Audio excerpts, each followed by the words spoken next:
পঞ্চম শ্রেণী প্রিয় শিক্ষার্থীবৃন্দ, তোমাদের জন্য রইল অনেক অনেক ভালোবাসা। তোমাদের দ্বিতীয় প্রান্তিক মূল্যায়নের আজকে একটি নমুনা প্রশ্ন নিয়ে কথা বলবো। সেটি হচ্ছে বিজ্ঞান বিষয়ের উপর। তোমাদের বিজ্ঞান বিষয়ের যে পরীক্ষা হবে সেটি কী রকম হবে?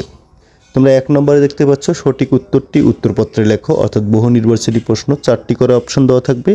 সঠিক উত্তরটি কিন্তু উত্তরপত্রে লিখতে হবে।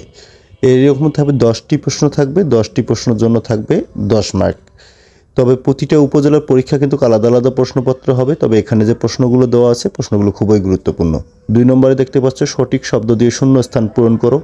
এখানে থাকবে হচ্ছে 5টির জন্য থাকবে হচ্ছে 10 মার্ক, অর্থাৎ প্রতিটি শূন্য স্থানের জন্য থাকবে হচ্ছে 2 মার্ক করে।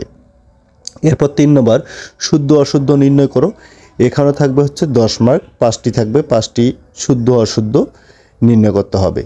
4 নম্বরে থাকবে বাম পাশের বাক্যের সাথে ডান পাশের বাক্যগুলো মিল করো। এখানেও থাকবে হচ্ছে তোমাদের 8 মার্ক, 4টি থাকবে, 4টির জন্য থাকবে হচ্ছে 8 মার্ক। 5 নম্বরে হচ্ছে সংক্ষিপ্ত প্রশ্ন, 10টি সংক্ষিপ্ত প্রশ্নের উত্তর দিতে হবে। প্রতিটি প্রশ্নের জন্য থাকবে হচ্ছে 3 মার্ক করে, অর্থাৎ 10টি প্রশ্ন 30 মার্ক। এখানে কিন্তু তোমাদের যে কাজটি করতে হবে সেটি হচ্ছে 15টি প্রশ্নের মধ্যে 10টি প্রশ্নের উত্তর তোমাদের দিতে হবে এবং প্রতিটি প্রশ্নের জন্য তোমার 3 মার্ক, টোটাল 30 মার্ক পাবা। এরপর তোমাদের থাকবে হচ্ছে কাঠামোবদ্ধ প্রশ্ন। প্রতিটি কাঠামোবদ্ধ প্রশ্নের জন্য থাকবে হচ্ছে 8 মার্ক করে এবং এখানে তোমাদেরকে 4টি প্রশ্নের উত্তর দিতে হবে।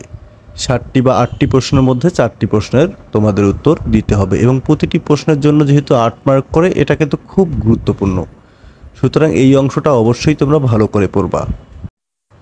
এখানে যে প্রশ্নটি তোমরা দেখতে পাচ্ছ, এই প্রশ্নটি কিন্তু খুবই গুরুত্বপূর্ণ, কারণ এখান থেকে অনেক প্রাইমারিতে কিন্তু তোমরা কমন পেয়ে যাবা। তোমাদের যে দ্বিতীয় প্রান্তিক মূল্যায়ন পরীক্ষা আছে, যদিও প্রতিটি বিদ্যালয়ের বা প্রতিটি উপজেলার পরীক্ষা আলাদা আলাদা প্রশ্নপত্র হবে, তবে এখানে কিন্তু গুরুত্বপূর্ণ বা ইম্পর্টেন্ট প্রশ্নগুলো কিন্তু দেওয়া আছে এবং তোমরা যদি এভাবে প্র্যাকটিস করো তাহলে আশা করি তোমরা দ্বিতীয় প্রান্তিক মূল্যায়ন পরীক্ষায় খুব ভালো করবে এবং যারা বৃত্তি পরীক্ষা দেবে তাদের জন্য প্রশ্নটি খুব গুরুত্বপূর্ণ।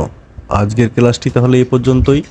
সবাই ভালো থাকবে, সুস্থ থাকবে এবং অবশ্যই সবাই মনোযোগ দিয়ে পড়াশোনা করবে। ধন্যবাদ।